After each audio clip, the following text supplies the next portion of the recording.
Hello everyone, my name is Sai Subham Jaina. I welcome all to this project challenge on the domain food and beverages, which is organized by Codebasics. Let us start by going over the table of contents. First I will give the introduction, then we will gain some domain knowledge, then we will calculate our key matrices. After that we will discuss all primary insights, then we will do some forecasting, then I will answer all secondary insights, and finally the conclusions. Now let me give a quick overview of this project. CodeX is a German beverage company that is aiming to make its mark in the Indian market. A few months ago, they launched their energy drink in 10 cities of India. Those 10 cities are as follow on the map. Green represents the cities belong to Tier 1 and orange represents Tier 2 cities. Their marketing team conduct a survey in those 10 cities and receive result from 10,000 respondents. And size of the circles in the map represents the number of respondents from the respective cities. And here we can clearly observe that our market presence in the south and the west is much larger, that is almost 85%, as compared to the north and east, which accounts for just 15%. The survey includes more than 20 columns such as age, gender, consumption habits, brand perception, product experience, ingredients, price, packaging, etc. You can also check all the questions by clicking in the show all option. So here our objective is to convert this survey results into meaningful insights and provide it to the marketing team, which the team can use to drive actions for increasing brand awareness, market share and product development. So before directly jumping into the insights, I would like to give a brief introduction about the energy drink market of India. As our project domain belongs to food and beverages, let us first understand what a beverage is. A beverage is basically a drink other than water. Further, beverages can be classified into 4 categories. Hot drinks, these are basically tea and coffee. Dairy-based drinks such as milk, buttermilk and lassi. Alcoholic drinks like wine, beer and rum. And soft drinks, it includes carbonated drinks, juice, sport drinks, and also our energy drinks comes within this category. And if we further divide beverages based on their occasion of consumption and the form in which they are available to the end customer, we have basically 3 major occasions where beverages are used. First one is daily or casual purpose, second is parties and functions, and last is for sports and wellness purpose. And beverages can be either natural or packaged. So in the first segment, that is casual and natural beverages, we have tea and coffee, and for casual and packaged, we have packed juice and children health drinks such as Bonvita and Complan, and milk comes in both raw and packed. In the second segment, we have juice and lassi in the natural segment, and the carbonated drinks and the alcoholic drinks in the packaged segment. Sports and wellness, we have fruit juice in the natural segment, but the catch over here is we don't have a dedicated drinks in the sports and the adventure segment in the packaged form. And the alternative we have are mostly supplements such as BCAA, creatine, protein powder, which is way too costly and often considered as a professional product rather than something that can be consumed for fun. And here is where energy drinks comes in, which fills this huge gap. An energy drink is nothing but a type of soft drink that typically contains large amount of caffeine and legal stimulants and is intended to boost energy, alertness and concentration. And as of 2022, the energy drink market size is estimated to be around 3,500 crores. In India, energy drink market has seen a steady growth in the recent year with an annual rate of 8.5%. At the same rate, it is estimated that the category should touch 10,000 crores by 2027. So as we all have understood what energy drink is and how energy drink market looks like, let us now decide our key matrices. One of the points that we have already mentioned before, that our strong presence in south and west side. So we will consider that parameter while finding other insights. Now see guys, we have a parameter in our survey table called consume frequency, which denotes how often a person consumes energy drink. That is daily, 2 to 3 times a week, once a week, 2 to 3 times a month or rarely. So if you will calculate their yearly consumption in units, for a person who consumes a total of 365 units per year, and for someone with a rate of 2 to 3 times a week, it is 130 units per year, and so on for the rest. It is 50 to 30, and assuming the person who consumes rarely buys at least 1 unit per month, it accounts to 12 per year.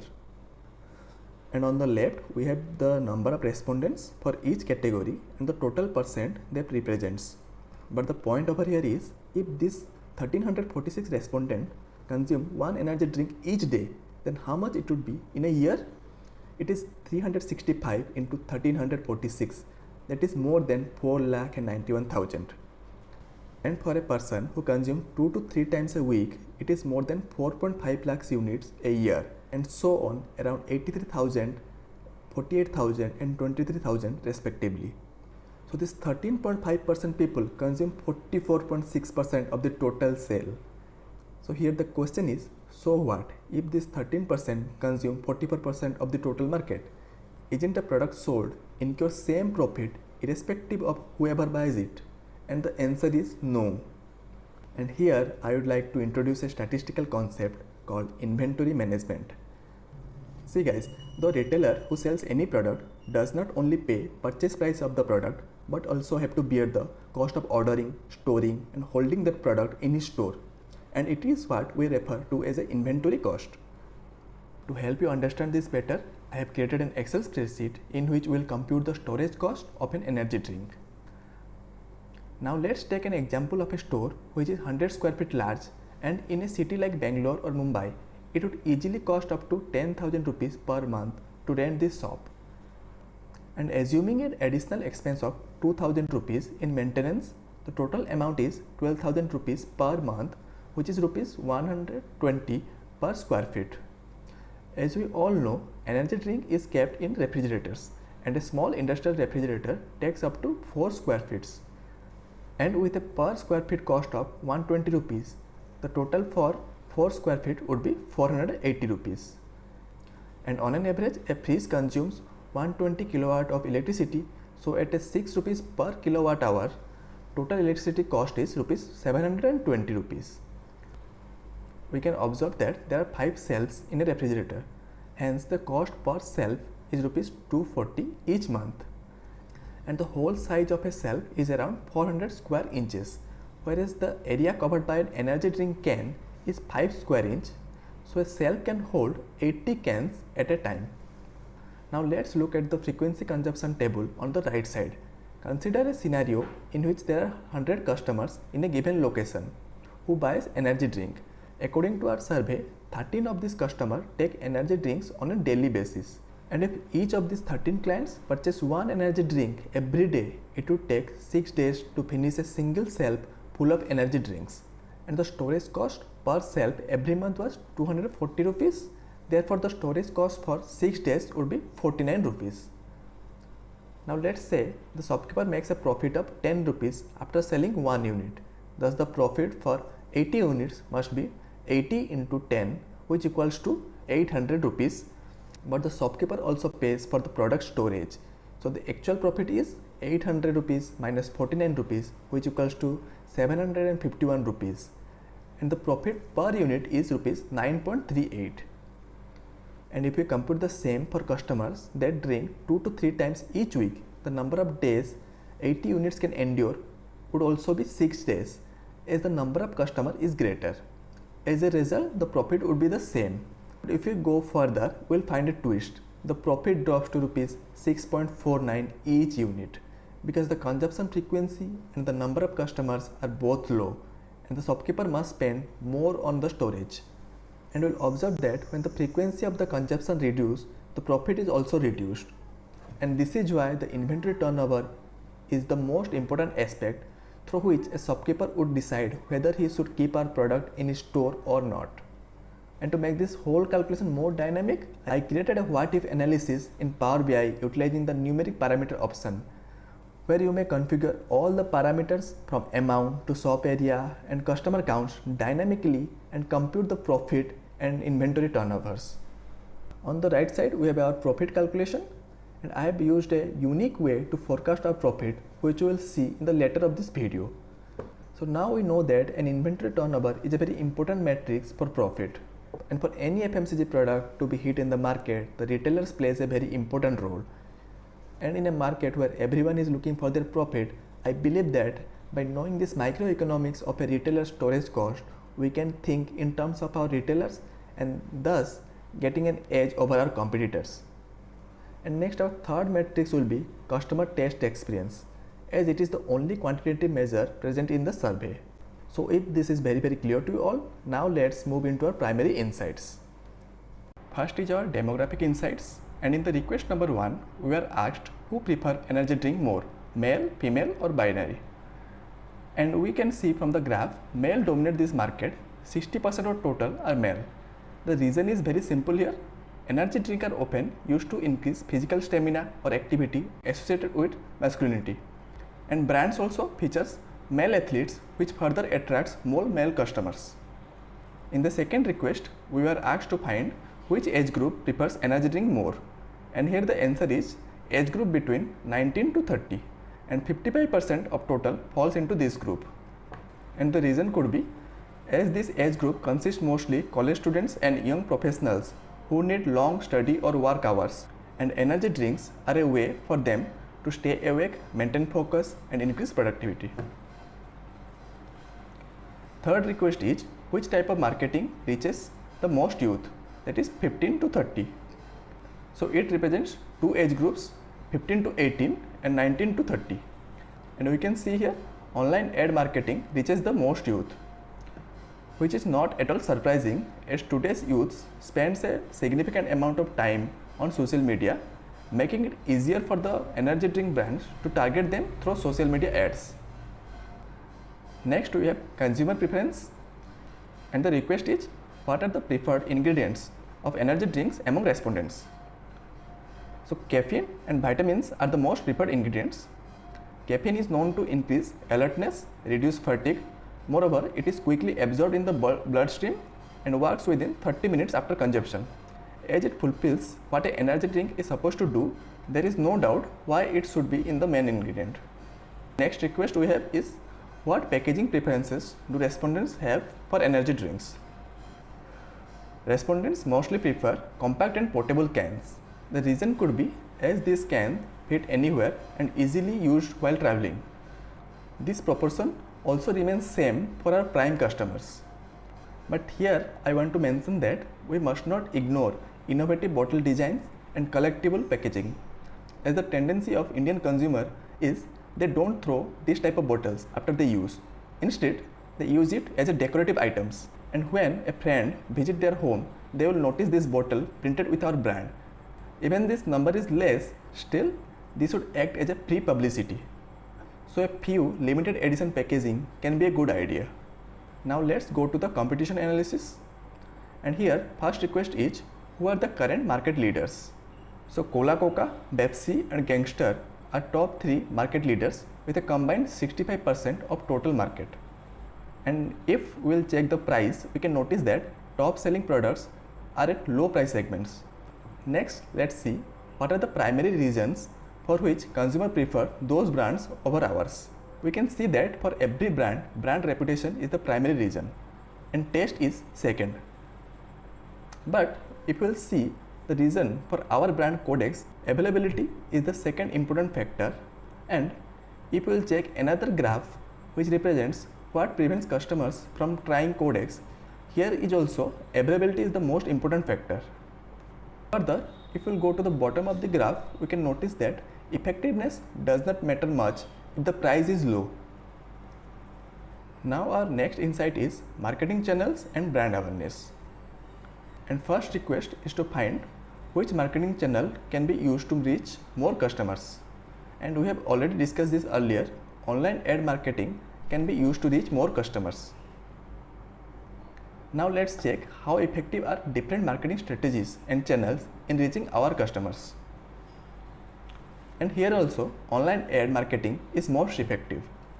But if we will check only for our prime customers, here you can see that there is a almost equal fight between online ads and TV commercials. So online ads should be our prime focus, but we must not ignore the TV commercials. Next, move on to brand penetration. And here the first request is what do people think about our brand, that is the overall rating. In the test experience, we got an average of 3.28 and the brand perception is mostly neutral and the positive is 4% more than the negative. So we can say that our overall rating is above average. Next is which city do we need to focus more on. So here, if you will consider the number of respondents of different cities, it won't tell the whole story. The reason I will tell you why is that the less number of respondents does not specify the market size is also less. If the population of the city is less, automatically the number of respondents will be less. And also it might be possible that in that particular city, old age population is more who don't actually consume energy drink. So the better parameter would be if we will check the number of respondents who prefer CodeX in different cities. And here we can see a almost equal proportion except Lucknow, where only 3% prefer CodeX. And if we will further deep dive little more and check only for our prime customers, that is the daily consumers, here the story changes. We can see that Chennai has the highest number of daily consumers, and Delhi, which was at the bottom 3, is now at the top 3 in terms of daily customers. So does Jaipur. So the city which I would suggest to focus more on are Lucknow, Ahmedabad, and third is Kolkata. As we have seen that we don't have a presence in the east part of India, so a strong presence in the Kolkata can act as a distribution hub for the east. And fourth I would suggest is Delhi, as the population of Delhi is very high and there is still large market to capture. Now let's move to purchase behavior. Here the first request to find where do respondents prefer to purchase energy drink. And the supermarkets and the online retailers are mostly preferred. And here the reason is very straight, as in the top tier cities in India, we can find more number of supermarkets and online grocery services are also more common. But this may not be the case in the tier 3 and the small towns where people still mostly dependent on unorganized sector. Next request is, what are the typical consumption situation for energy drink among respondents? So sports or exercise and studying or working late are most common consumption situations. The third request is, what factors influence purchase decisions such as price range and limited edition packaging? We can see that limited edition packaging is not a key influencing factor. And if you will check the price range, price does play an important role, and earlier we have also discussed that our top marketing leader sells at a very low segment. And here 60% customers are health concerned, and also health concern is the second reason that prevent customers from trying CodeX. So we can conclude that health is also a key influencing factors. Now let's move on to the final insight, that is product development. Here we have only one request. Which area of business should we focus more on our product development? Branding, taste or availability? We have already seen that branding was the most crucial factor. Still, I would suggest we should focus more on availability. The reason is not only because availability was the main factor which prevents our customer from buying CodeX, but also our prime customer, the weightage for availability is also more than taste. And if a product will be available locally, by default its brand value will also increase. And as far taste is concerned, it should not be our first priority, as most people actually suggested to reduce sugar contents and add more natural ingredients. It does not seem like they are much influenced by taste. And here we are done with all the primary insights, and in the secondary insights we are asked to give suggestions for CodeX, such as what immediate improvement can we bring to the product, what should be the ideal price of our product, what kind of marketing campaign offer discount we can run, who can be a brand ambassador and why, who should be our target audience and why. And the first question I would like to take is, what should be the ideal price of our product? Because pricing is the most important factor for any product that is going to debut in the market, especially in a price sensitive market like India. Its significance is even more, and all the other factors such as marketing campaigns, offer, endorsement largely depend on pricing. Now before discussing what price we should set, let us first know the cost of making an energy drink. There are basically 4 types of cost involved in it. First is raw material cost, second is manufacturing cost, third is packaging cost, and fourth is transportation cost. And you may be surprised to know that the cost of making a can of energy drink can be as low as 7 rupees. And in our previous calculation, we gave a margin of 10 rupees to the retailer. If you also add that, it amounts to a total of 17 rupees. And for our easy calculation, let's round off to 20 rupees. So the cost of goods and the margin to the retailer comes 20 rupees. So practically we cannot set the MRP below 20 rupees. And here is the survey chart with percentage of respondents of different price range. Here a question may arise, cumulative frequency is supposed to be in an increasing order. So why it is in decreasing order? Well, the logic is very simple. For example, a person is willing to pay rupees 150, then he won't hesitate to pay rupees 100 for the same product. But the reverse won't be true. That is, if a person who is willing to spend only 30 rupees, he will hesitate to pay 100 rupees for the same product. The less the price, more the number of customers.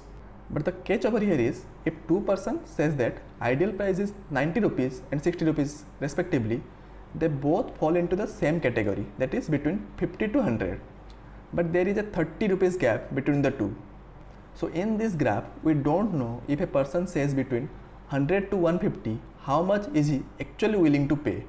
And for a product which falls into a low price segment, price change from 99 rupees to 109 rupees can change the purchase behavior of the customers. And moreover, high price does not always mean high profit.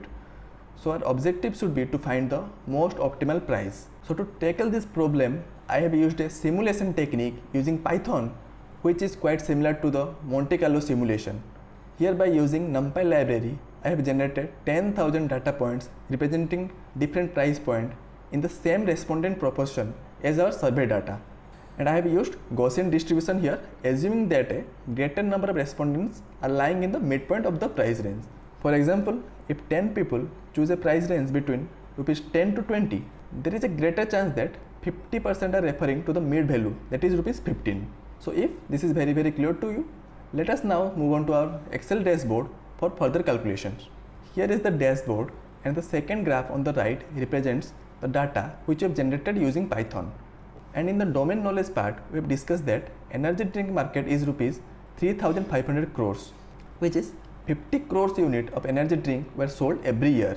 And COGS is nothing but the cost of goods, which we have calculated to be rupees 20. In the column, we have all possible price ranges starting from rupees 20 to all the way to rupees 200. And customer percentage down to price represents the cumulative frequency of customers at every price point. And according to survey data, 10% respondents prefer CodeX.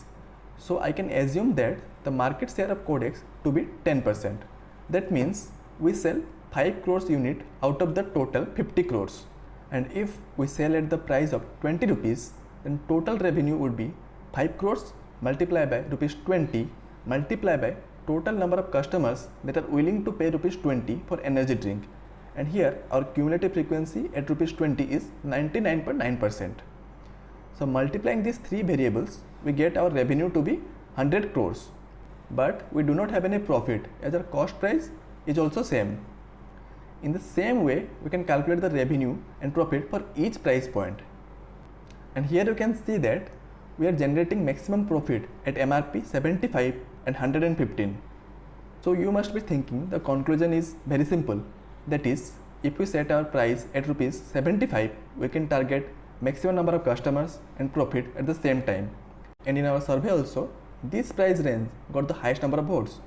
But the answer is not that simple as it looks. Let's say due to inflation, the cost of goods increases from 20 to 25. Then rupees 75 is no more the most profitable price point. Now the range between 110 to 120 is most profitable. And if we further increase the cost from 25 to 30, still 110 to 120 is most profitable. And the fun fact is, this price range is still the most optimal at COGS 35, 40, 45 and 50. The graph here is generated using Matplotlib and Seaborn Python libraries, which represents revenue and profit curves at different COGS.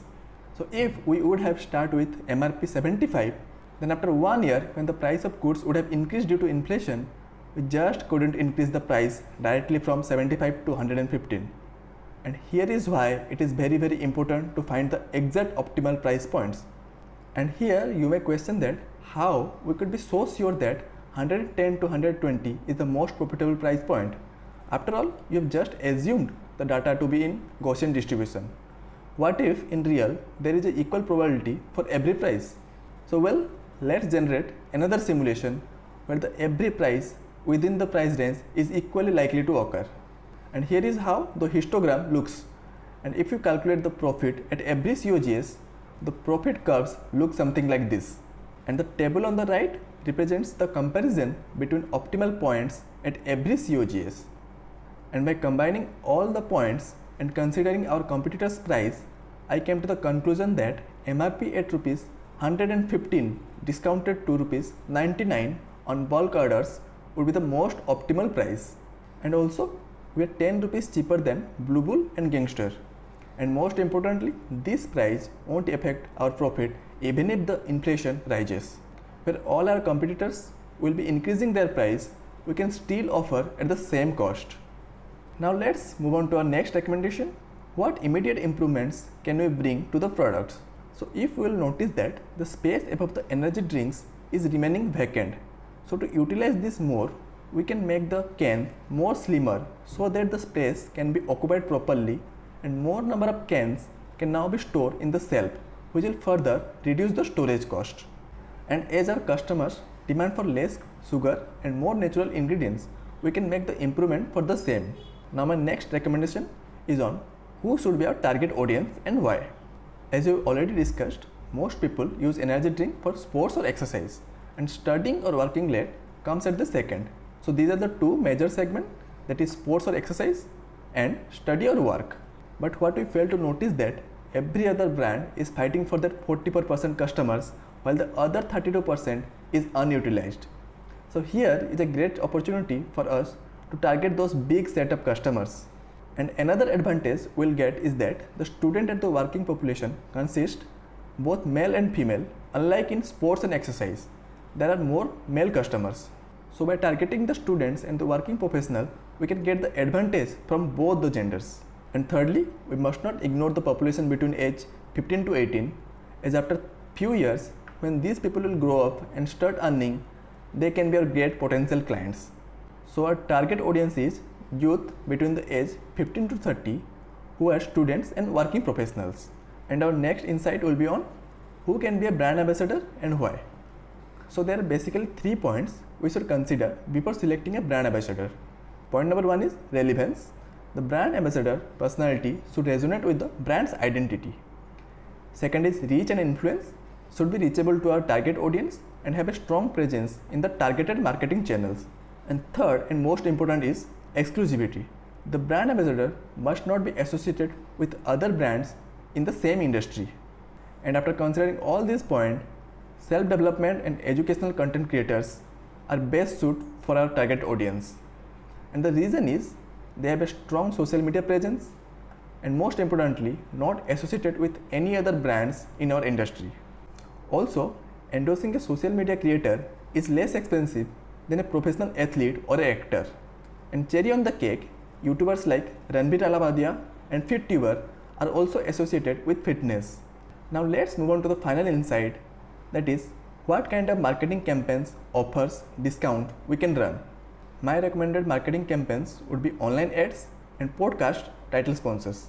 And in offer and discounts, we can use user generated marketing where a user can get discount on his next order if they share their experience about our brand on social media.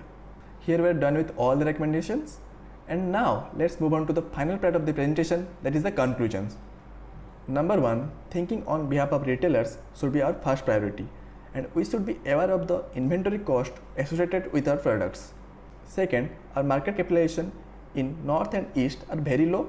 We should be focusing on those areas more. Third, we should add more natural and healthy ingredients.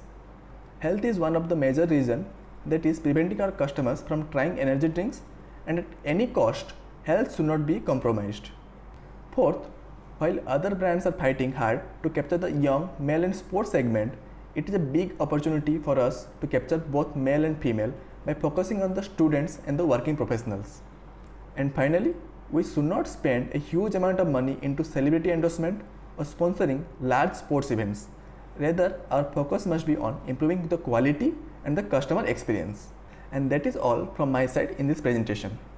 And before I end this video, I would want to thank Hemanand sir, Dhabal sir and Bhavin sir for giving us such a wonderful opportunity to study and demonstrate our talent by these projects.